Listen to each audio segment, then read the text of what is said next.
તો વડાપ્રધાન નરેન્દ્ર મોદી બે દેશોના પ્રવાસ પૂર્ણ કરીને શનિવારે સ્વદેશ પરત ફર્યા છે। તેઓ ગ્રીસથી સીધા જ બેંગાલુરુ પહોંચ્યા છે। 40 વર્ષમાં ભારતીય વડાપ્રધાનનો આ પહેલો ગ્રીસનો પ્રવાસ હતો। તેમનું પ્લેન સવારે 6 વાગે એચએલ એરપોર્ટ પર લેન્ડ થયું હતું। અહીંથી પીએમ મોદી ઇસરો હેડક્વાર્ટર પહોંચ્યા। ચંદ્રયાન 3 ને ચંદ્ર પર મોકલનારા વૈજ્ઞાનિકોની ટીમ સાથે મુલાકાત કરી। એરપોર્ટથી રવાના થતા પહેલા પીએમ મોદીએ સ્વાગતમાં ઉભેલા લોકોને પણ સંબોધિત કર્યા હતા। અહીં પીએમએ જય જવાન જય કિસાન જય અનુસંધાનનો નારો આપ્યો। જે બાદ પીએમ મોદી ઇસરો હેડક્વાર્ટર જવા માટે એરપોર્ટથી રવાના થયા હતા। તો વડાપ્રધાન હાલમાં વૈજ્ઞાનિકોને સંબોધી રહ્યા છે। देश के मेरे वैज्ञानिकों ने ये मुमकिन बनाया है। मैं आप सबका जितना गुणगान करूं वो कम है। मैं आपकी जितनी सराहना करूं वो कम है। साथियों, मैंने वो फोटो देखी जिसमें हमारे मून लैंडर ने अंगद की तरह चंद्रमा पर मजबूती से अपना पैर जमाया हुआ है।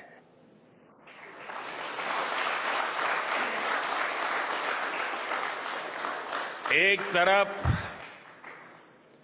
विक्रम का विश्वास है तो दूसरी तरफ प्रज्ञान का पराक्रम है।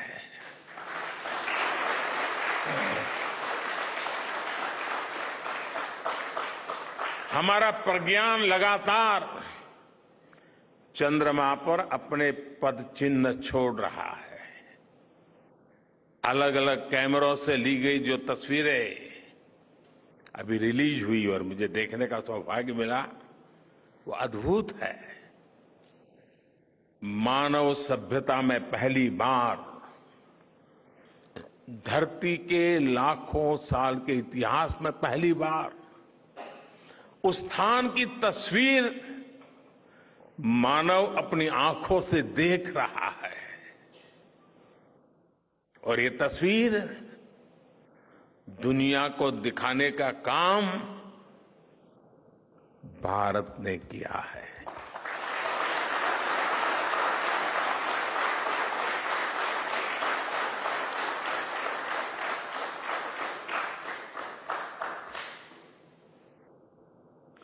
आप सभी वैज्ञानिकों ने किया है। आज पूरी दुनिया भारत की साइंटिफिक स्पिरिट का, हमारी टेक्नोलॉजी का और हमारे साइंटिफिक टेम्परामेंट का लोहा मान चुकी है।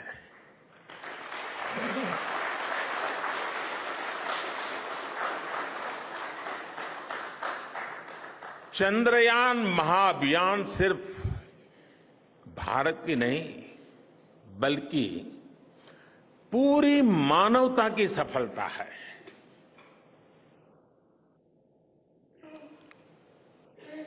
हमारा मिशन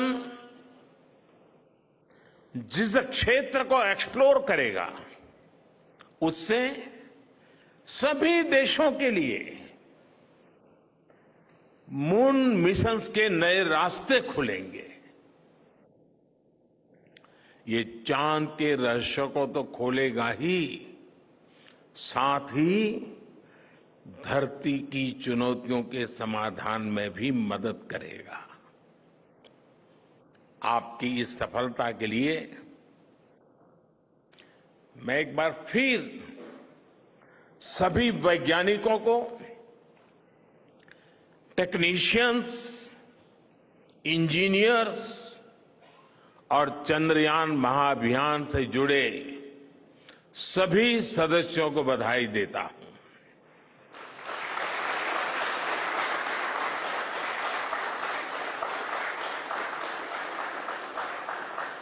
मेरे परिवारजनों, आप जानते हैं कि स्पेस मिशंस के टच डाउन पॉइंट को एक नाम दिए जाने की वैज्ञानिक परंपरा है। चंद्रमा के जिस हिस्से पर हमारा चंद्रयान उतरा है, भारत ने उस स्थान के भी नामकरण का फैसला लिया है।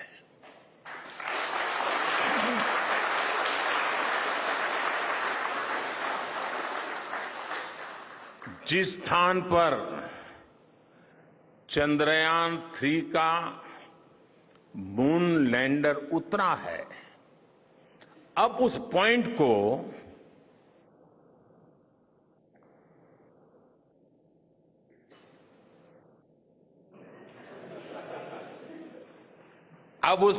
को शिव शक्ति के नाम से जाना जाएगा।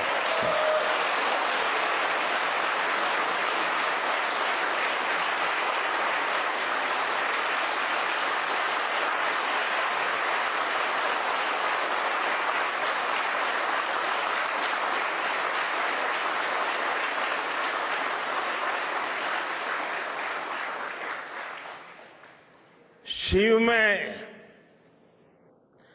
मानवता के कल्याण का संकल्प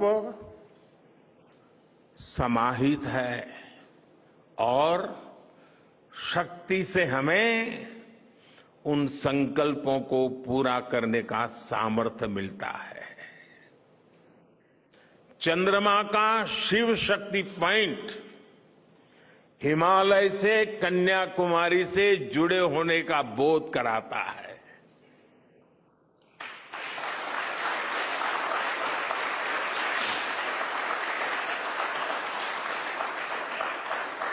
हमारे ऋषियों ने कहा है, येन कर्माण्य पशो मनीषिणो यज्ञे कुण्वन्ति विद्येषु धीरः यत्पूर्व यक्ष्मन्तः प्रजानां तन्मे मनः शिव संकल्पम अस्तु। अर्थात जिस मन से हम कर्तव्य कर्म करते हैं, विचार और विज्ञान को गति देते हैं और जो सबके भीतर मौजूद है, वो मन शुभ और कल्याणकारी संकल्पों से जुड़े।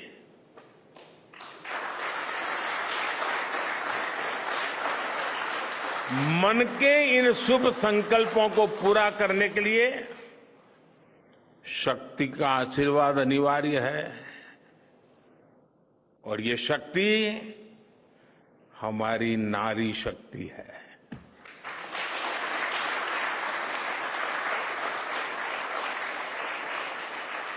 हमारी माताएं बहनें हैं।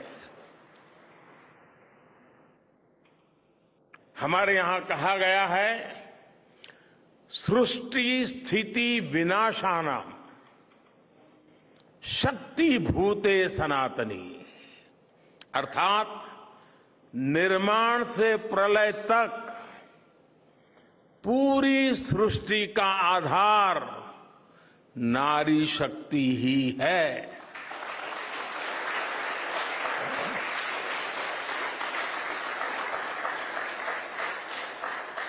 आप सबने देखा है, चंद्रयान 3 में देश ने, हमारी महिला वैज्ञानिकों ने, देश की नारी शक्ति ने कितनी बड़ी भूमिका निभाई है। चंद्रमा का शिव शक्ति पॉइंट सदियों तक भारत के इस वैज्ञानिक और दार्शनिक चिंतन का साक्षी बनेगा।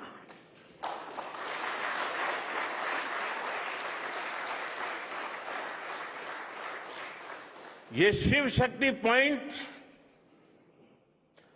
आने वाली पीढ़ियों को प्रेरणा देगा कि हमें विज्ञान का उपयोग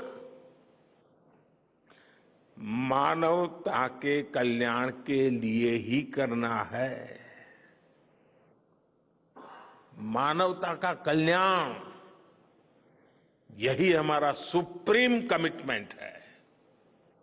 साथियों, एक और नामकरण काफी समय से लंबित है। 4 साल पहले जब चंद्रयान-2 चंद्रमा के पास तक पहुंचा था, जहां उसके पदचिन्ह पड़े थे, तब ये प्रस्ताव था कि उस स्थान का नाम तय किया जाए। लेकिन उन परिस्थितियों में निर्णय लेने के स्थान पर हमने प्रण लिया कि जब चंद्रयान-3 सफलतापूर्वक चांद पर पहुंचेगा, तब हम दोनों पॉइंट का नाम एक साथ रखेंगे।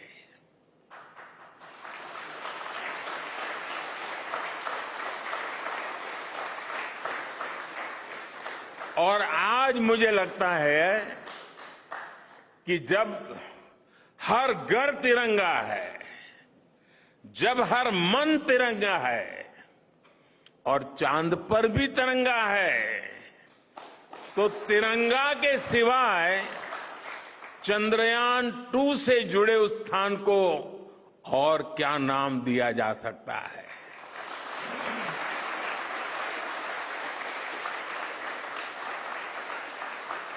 इसलिए चंद्रमा के जिस स्थान पर चंद्रयान-2 ने अपने पदचिन्ह छोड़े हैं, वो पॉइंट अब तिरंगा कहलाएगा।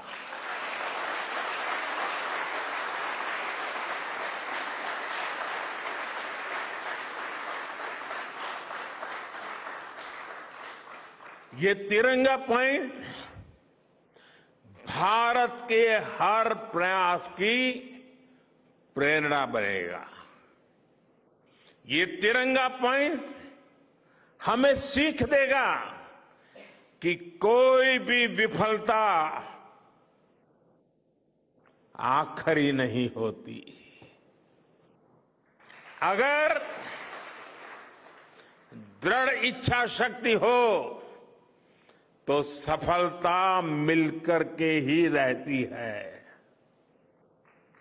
यानी मैं फिर दोहरा रहा हूं, चंद्रयान-2 के पदचिन्ह जहां है, वो स्थान आज से तिरंगा पॉइंट कहलाएगा। और जहां पर चंद्रयान-3 का मून लैंडर पहुंचा है, वो स्थान आज से शिव शक्ति पॉइंट कहलाएगा।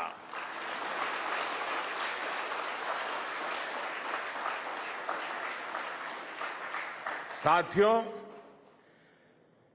आज भारत दुनिया का चौथा ऐसा देश बन चुका है जिसने चंद्रमा की सतह को छुआ है। ये सफलता तब और अधिक बड़ी हो जाती है जब हम ये देखते हैं कि भारत ने अपनी यात्रा कहां से शुरू की थी। एक समय था जब भारत के पास जरूरी तकनीक नहीं थी, सहयोग भी नहीं था। हमारी गिनती थर्ड वर्ल्ड यानी थर्ड रो में खड़े देशों में होती थी। थर्ड वर्ल्ड थर्ड रो में खड़े हुए लोगों में होती थी। वहां से निकलकर आज भारत दुनिया की 5वीं सबसे बड़ी अर्थव्यवस्था बना है।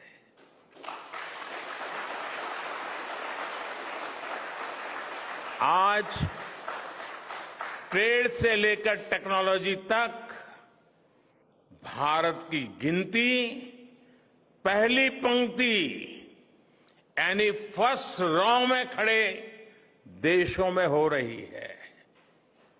यानी थर्ड रॉ से फर्स्ट रॉ तक इस यात्रा में इसरो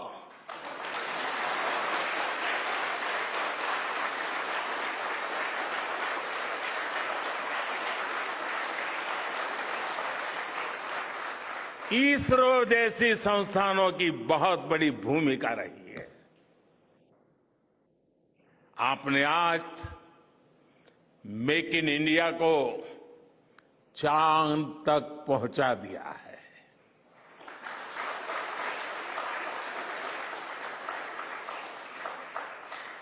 मेरे परिवारजनों, मैं आज आपके बीच आकर विशेष तौर पर देशवासियों को आपकी मेहनत के बारे में बताना चाहता हूं। जो मैं बातें बता रहा हूं वो आपके लिए नई नहीं है, लेकिन आपने जो किया है, जो साधना की है, वो देशवासियों को भी पता होना चाहिए। भारत के दक्षिण हिस्से से चंद्रमा के दक्षिणी ध्रुव तक चंद्रयान की ये यात्रा आसान नहीं थी। मून लैंडर की सॉफ्ट लैंडिंग सुनिश्चित करने के लिए हमारे वैज्ञानिकों ने इसरो की रिसर्च फैसिलिटी में आर्टिफिशियल मून तक बना डाला। इस आर्टिफिशियल मून पर विक्रम लैंडर को अलग अलग तरीके से सरफेस पर उतारकर उसका टेस्ट किया गया था। अब इतने सारे एग्जाम देकर हमारा मून लैंडर वहां गया है, तो उसे सक्सेस मिलनी ही मिलनी थी।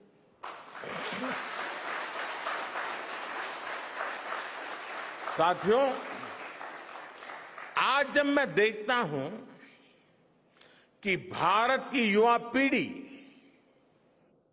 साइंस को लेकर, स्पेस को लेकर, इनोवेशन को लेकर इतनी एनर्जी से भरी हुई है, तो उसके पीछे हमारे ऐसे ही स्पेस मिशंस की सफलता है। मंगलयान की सफलता ने, चंद्रयान की सफलता ने, गगनयान की तैयारी ने देश की युवा पीढ़ी को एक नया मिजाज दे दिया है। आज भारत के छोटे छोटे बच्चों की जुबान पर चंद्रयान का नाम है। आज भारत का हर बच्चा आप वैज्ञानिकों में अपना भविष्य देख रहा है।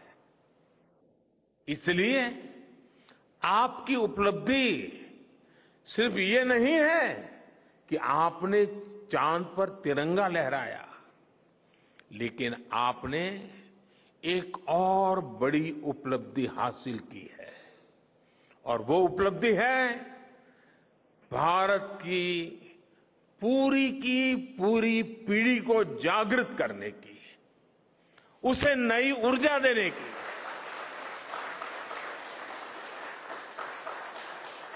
आपने एक पूरी पीढ़ी पर अपनी इस सफलता की गहरी छाप छोड़ी है। आज से कोई भी बच्चा रात में जब चंद्रमा को देखेगा तो उसको विश्वास होगा कि जिस हौसले से मेरा देश चांद पर पहुंचा है, वही हौसला, वही जज्बा उस बच्चे के भीतर भी है। इस युवा के भीतर भी है।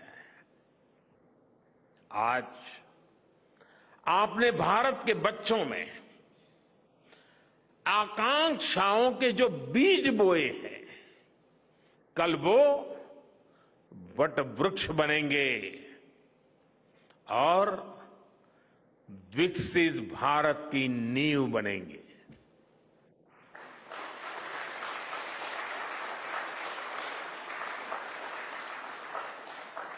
हमारी युवा पीढ़ी को निरंतर प्रेरणा मिलती रहे, इसके लिए एक और निर्णय लिया गया है। 23 अगस्त को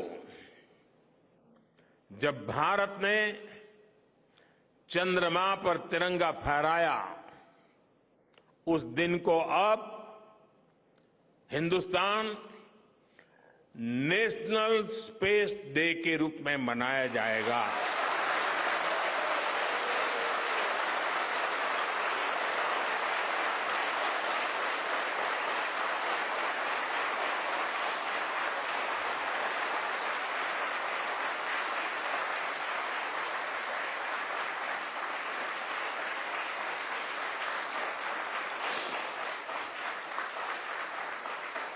जब हर वर्ष national space day science, technology और इनोवेशन की स्पिरिट को सेलिब्रेट करेगा, हमें हमेशा हमेशा के लिए प्रेरित करता रहेगा।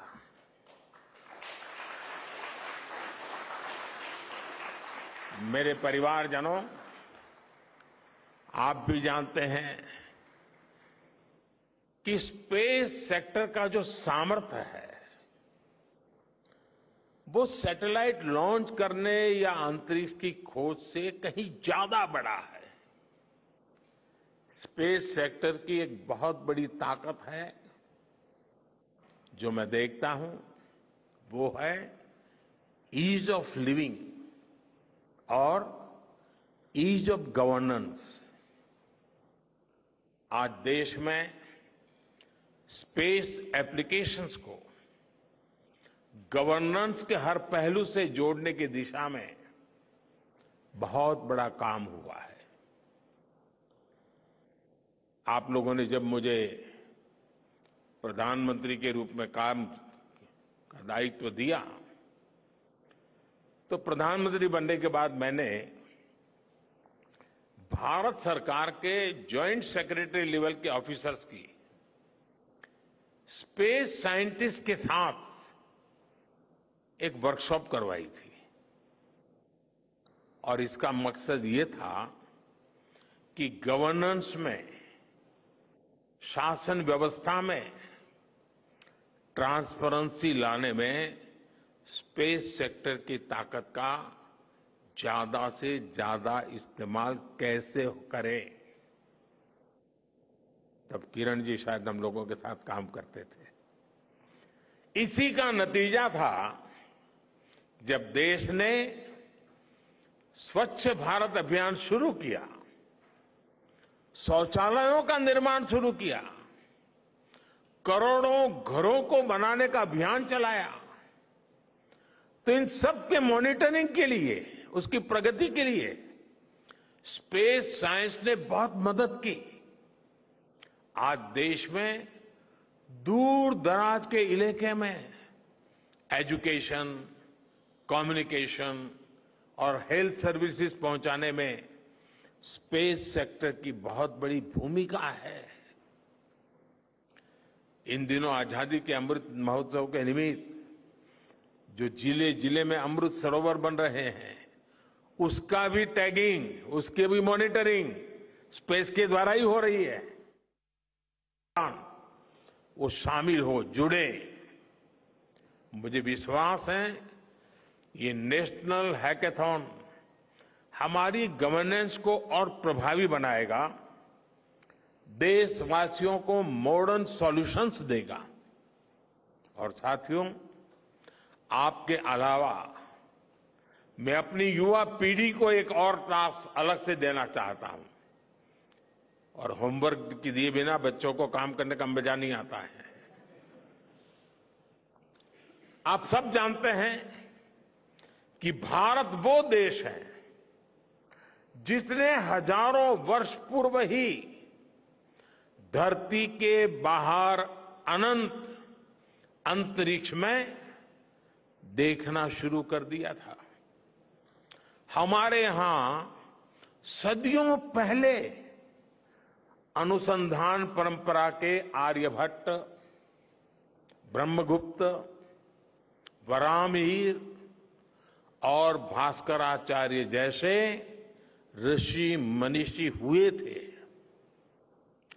जब धरती के आकार को लेकर भ्रम था, तब आर्यभट्ट ने अपने महान ग्रंथ आर्यभट्टीय में धरती के गोलाकार होने के बारे में विस्तार से लिखा था। उन्होंने एक्सिस पर पृथ्वी की रोटेशन और उसकी परिधि की गणना भी लिख दी थी। इसी तरह सूर्य सिद्धांत जैसे ग्रंथों में भी कहा गया है, सर्वत्रैव महिगोले, सर्वत्रैव महिगोले स्वस्थानम उपरि स्थितम मन्यन्ते खेयतो गोलस तस्य क्व ऊर्ध्वम क्व वादः। अर्थात पृथ्वी पर कुछ लोग अपनी जगह को सबसे ऊपर मानते हैं, लेकिन ये गोलाकार पृथ्वी तो आकाश में स्थित है, उसमें ऊपर और नीचे क्या हो सकता है, ये उस समय लिखा गया था। ये तो मैंने सिर्फ एक श्लोक बताया है। ऐसी अनगिनत रचनाएं हमारे पूर्वजों ने लिखी हुई है। सूर्य, चंद्रमा और पृथ्वी के एक दूसरे के बीच में आने से ग्रहण की जानकारी हमारे कितने ही ग्रंथों में लिखी हुई पाई जाती है। पृथ्वी के अलावा अन्य ग्रहों के आकार की गणनाएं, उनके मूवमेंट से जुड़ी जानकारी भी हमारे प्राचीन ग्रंथों में मिलती है। हमने ग्रहों और उपग्रहों की गति को लेकर इतना सूक्ष्म गणनाएं करने की वो काबिलियत हासिल की थी कि हमारे यहां सैकड़ों वर्ष आगे के पंचांग यानी कैलेंडर्स बनाए जाते थे। इसलिए मैं इससे जुड़ा एक टास्क अपनी नई पीढ़ी को देना चाहता हूं, स्कूल कॉलेज के बच्चों को देना चाहता हूं। मैं चाहता हूं कि भारत के शास्त्रों में जो खगोलीय सूत्र है, उन्हें साइंटिफिकली प्रूव करने के लिए नए सिरे से उनके अध्ययन के लिए नई पीढ़ी आगे आए। ये हमारी विरासत के लिए भी जरूरी है और विज्ञान के लिए भी जरूरी है। आज जो स्कूल के, कॉलेज के, यूनिवर्सिटी के स्टूडेंट्स हैं, रिसर्चर्स हैं, उन पर एक तरह से ये दोहरा दायित्व है। भारत के पास विज्ञान के ज्ञान का जो खजाना है, वो गुलामी के लंबे कालखंड में दब गया है, छिप गया है। आजादी के इस अमृत काल में हमें इस खजाने को भी खंगालना है, उस पर रिसर्च करनी है और दुनिया को भी बताना है। दूसरा दायित्व ये कि हमारी युवा पीढ़ी को आज के आधुनिक विज्ञान, आधुनिक टेक्नोलॉजी को नए आयाम देने हैं। समंदर की गहराइयों से लेकर आसमान की ऊंचाई तक, आसमान की ऊंचाई से लेकर अंतरिक्ष की गहराई तक आपके लिए करने के लिए बहुत कुछ है। आप डीप अर्थ को भी देखिए और साथ ही डीप सी को भी एक्सप्लोर करिए। आप नेक्स्ट जनरेशन कंप्यूटर बनाइए और साथ ही जेनेटिक इंजीनियरिंग में भी अपना सिक्का जमाइए। भारत में आपके लिए नई संभावनाओं के द्वार लगातार खुल रहे हैं।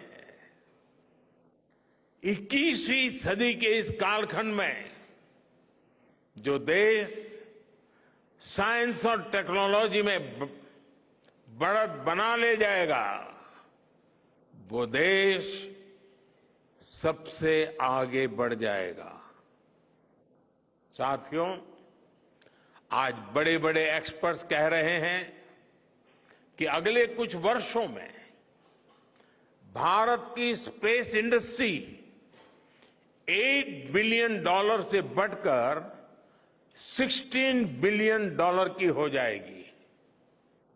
सरकार भी इस बात की गंभीरता को समझते हुए स्पेस सेक्टर में लगातार रिफॉर्म कर रही है। हमारे युवा भी कमर कसकर तैयार है।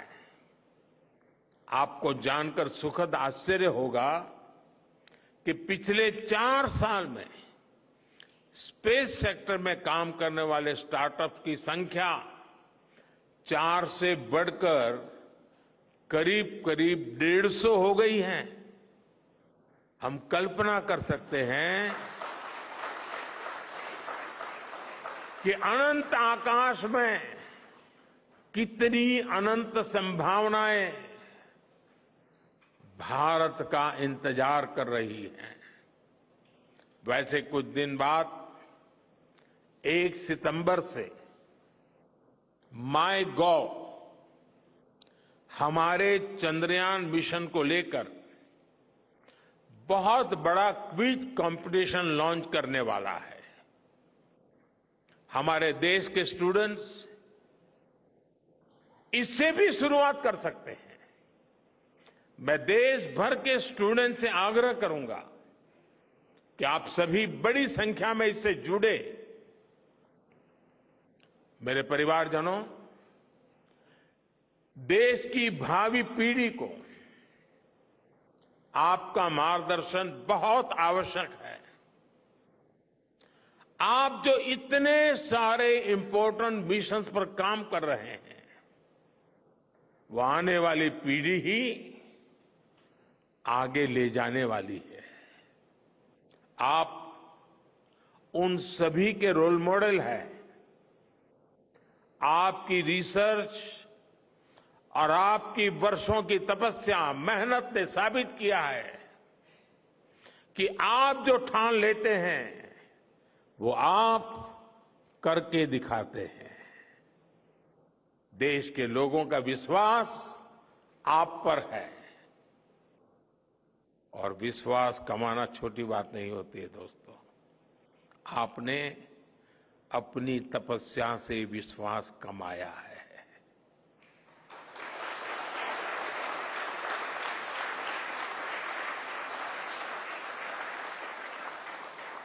देश के लोगों का आशीर्वाद आप पर है।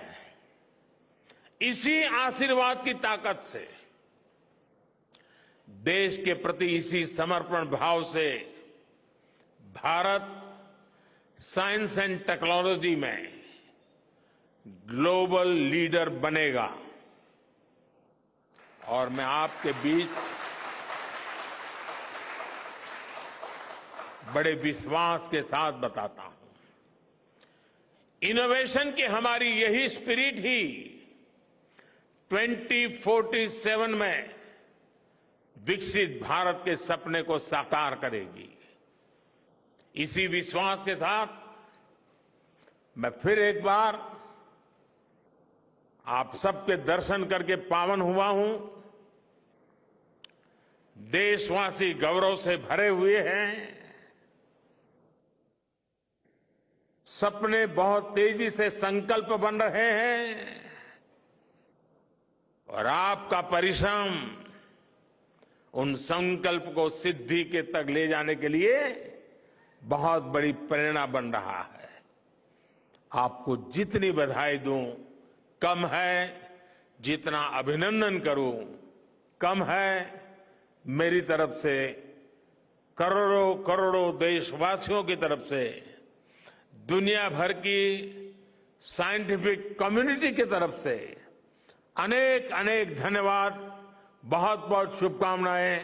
भारत माता की, भारत माता की, भारत माता की। धन्यवाद।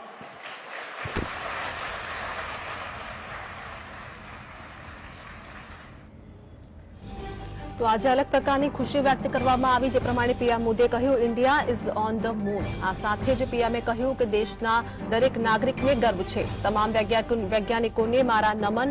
પીએમ મોદીએ કહ્યું કે મારી સાથે જ દેશના તમામ લોકો છે તેને ગર્વ છે કે ચંદ્રયાન 3 જે પ્રમાણે સફળ થયું છે તે અંગે પણ તે દિવસ 23 ઓગસ્ટ એટલે કે સ્પેસ ડે દિવસ તરીકે ઉજવવામાં આવશે।